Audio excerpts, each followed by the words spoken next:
Good morning students. Differential equations के इस video में आज हम linear differential equation with constant coefficients के बारे में पढ़ेंगे, यानी कि अचर गुणांकों वाले रैखिक अवकल समीकरण। पिछले वीडियो में मैंने आपको डिफरेंशियल इक्वेशन के linear differential equation with constant coefficients का कम्प्लीमेंट्री फंक्शन के बारे में पढ़ाया था। इसमें हम पर्टिकुलर इंटीग्रल के बारे में पढ़ेंगे। अब किसी भी लीनियर डिफरेंशियल इक्वेशन जो कि अचर गुणांकों वाली है या कांस्टेंट कोफिशिएंट वाली है, उसका पर्टिकुलर इंटीग्रल ज्ञात करने का तरीका हम अब पढ़ेंगे। Method of finding out the particular integral. अब हमको जो डिफरेंशियल इक्वेशन दी हुई है, मान लेते हैं कि वो हमारी डिफरेंशियल इक्वेशन है F of D Y equal to Q of X, जहाँ पर कि Q X is not equal to zero है। जब हम कॉम्प्लीमेंट्री फंक्शन या ऑक्सिलरी इक्वेशन निकालते हैं तो हम क्यू एक्स को ज़ीरो मान लेते हैं। अब यहाँ पर क्योंकि हमें पर्टिकुलर इंटीग्रल निकालना है तो हम क्यू एक्स को ज़ीरो नहीं मानेंगे। तो हम क्या करेंगे, function of D Y equal to Q of X, तब हम क्या करेंगे, 1 एफ डी कर देंगे और क्यू एक्स से गुणा कर देंगे। Is a function of x, जिस पर एफ डी की जो ऑपरेशन है या संक्रिया है उसका परिणाम क्यू एक्स होगा। तो हम क्या करेंगे, F D into 1/fd into Q X is equal to Q X. ये हमारी इक्वेशन नंबर 2 हुई। If we compare equation number 1 and equation number 2, इसको और इसको अगर हम कंपेयर करें तो हमारे पास में जो y है वो क्या हो जाता है, 1/fd इंटू क्यू एक्स, तो जो कि दिए हुए अवकल समीकरण का विशिष्ट हल है।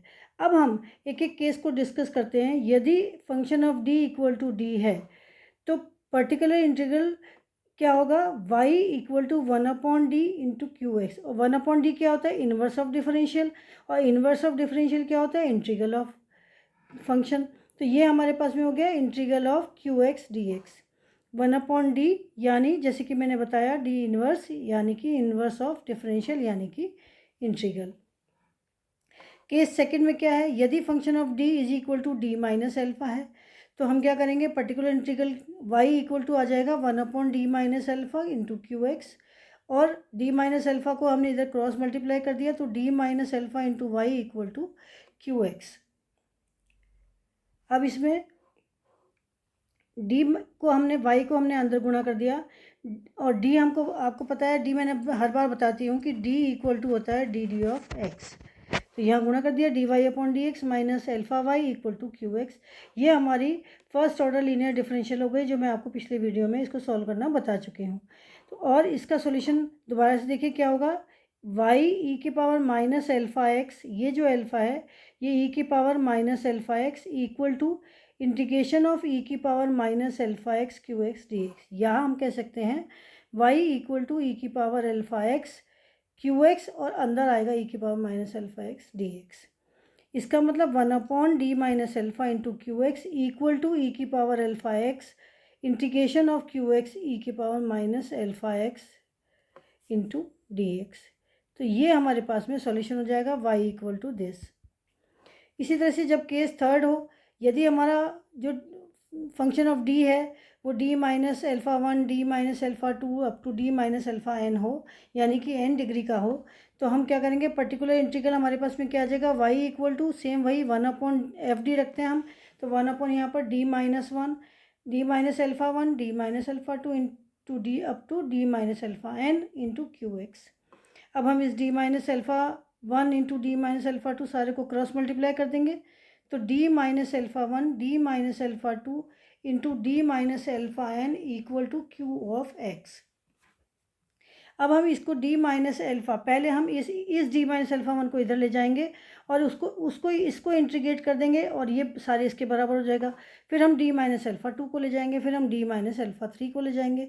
तो जब हम इस तरह से करते चले जाएंगे तो जैसे इस वाले को का हमने d 1/d minus alpha 1 Q X, ये हमने यहाँ से लिया, ये वाला हमने यहाँ पर रख दिया, ये मान लेते हैं q1x आ गया। इसी तरह से हम अप टू n तक चले जाएं, इस d माइनस 2 को रख दिया, फिर d माइनस 3 को रख दिया और d माइनस n को रख दिया।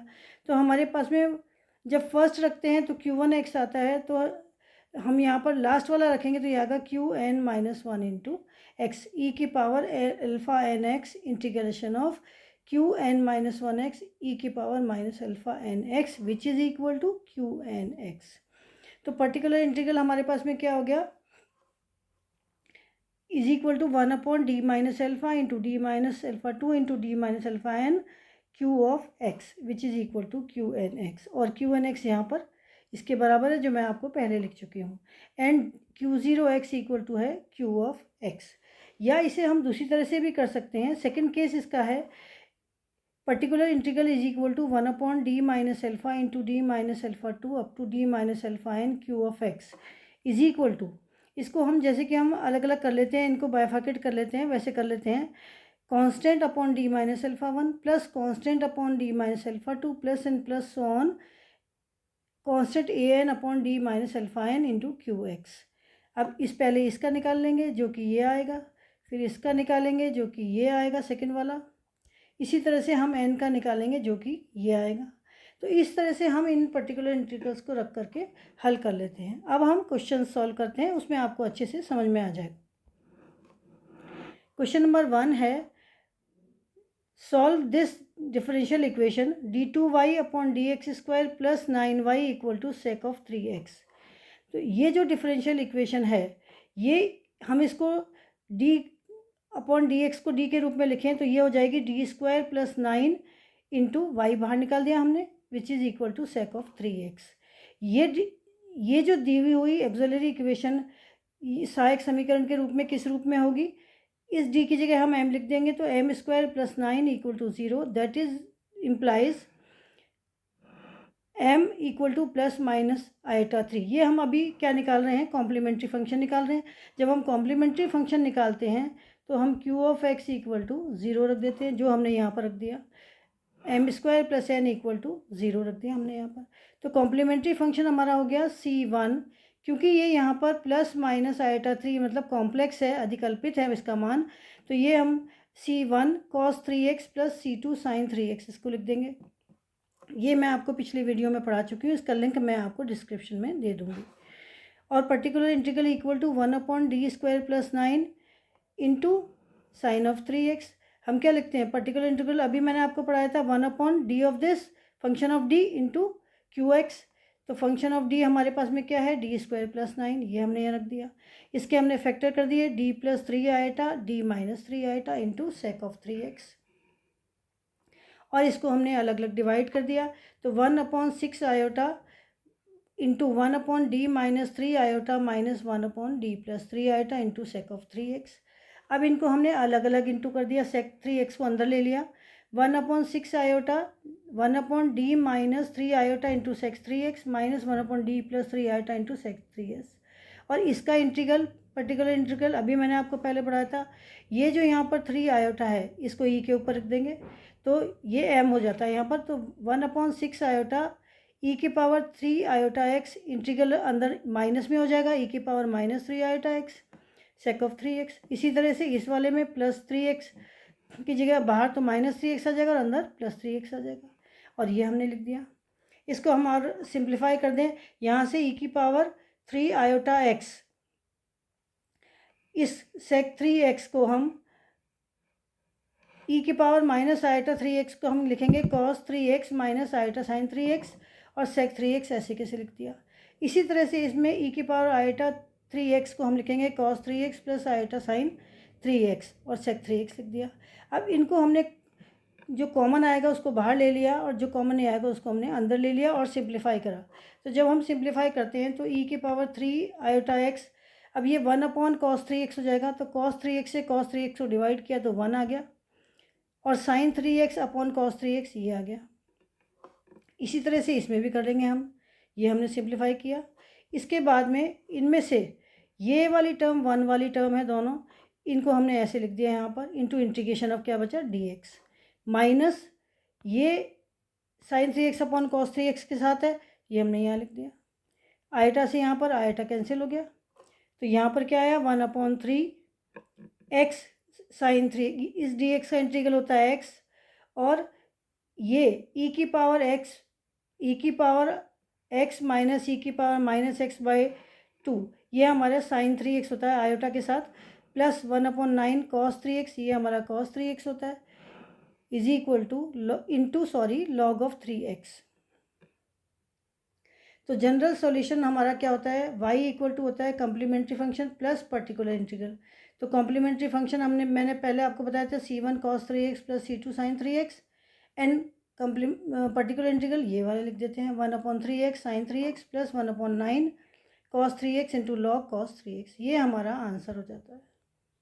तो इस तरह से हम डिफरेंशियल इक्वेशन को सॉल्व करते हैं। पहले इसका कॉम्प्लीमेंट्री फंक्शन निकालते हैं, फिर इसका पर्टिकुलर इंटीग्रल निकालते हैं, उन दोनों को हम जोड़ देते हैं। हम एक और सवाल करते हैं। अब क्वेश्चन नंबर सेकंड है d2y/dx² minus 3dy/dx plus 2y is equal to 5e⁵ अब यहाँ पर हम इसको हल करने के लिए पहले कॉम्प्लीमेंट्री फंक्शन निकालेंगे। कॉम्प्लीमेंट्री फंक्शन निकालने के लिए हम इस qx को 0 रख देंगे।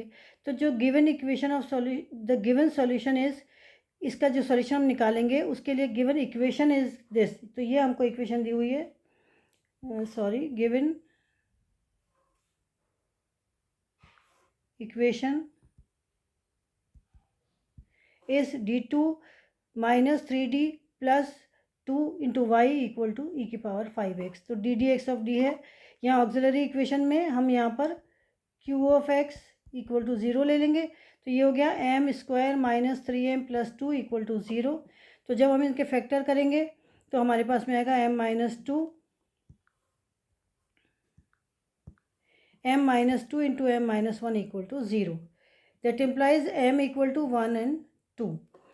तो दोनों रूट हमारे अलग अलग हैं और रियल है, तो इसका कॉम्प्लीमेंट्री फंक्शन क्या हो गया, c1 e⁻1x plus c2 e⁻2x। तो ये हमारा कॉम्प्लीमेंट्री फंक्शन हो गया। इसी तरह से अब हम पर्टिकुलर इंटीग्रल निकालेंगे। तो जो हमारे पास में ये वाली फंक्शन होती है f ऑफ d, इसको हम डिवाइड कर देते हैं। तो 1/d² माइनस 3d प्लस 2 ये हमारा q ऑफ x हो जाता है, is equal to 1/d-1 into d-2 e⁵x is equal to 1/d-2 minus 1/d-1 into e⁵x। इसके फैक्टर कर लिया, इसको खोल लिया हमने अलग अलग, इसको अंदर मल्टीप्लाई कर दिया 1/d-2 e⁵x minus 1/d-1 e⁵x। और ये पर्टिकुलर इंटीग्रल मैंने आपको अभी पहले पढ़ाया था, इसका सॉल्यूशन होता है e⁵2x। ये जो 2 है ये यहाँ आ जाएगा e⁵2x minus e⁻-2x into e⁵x dx minus e⁻-x, क्योंकि यहाँ 1 है तो यहाँ x आ जाएगा e⁵x dx।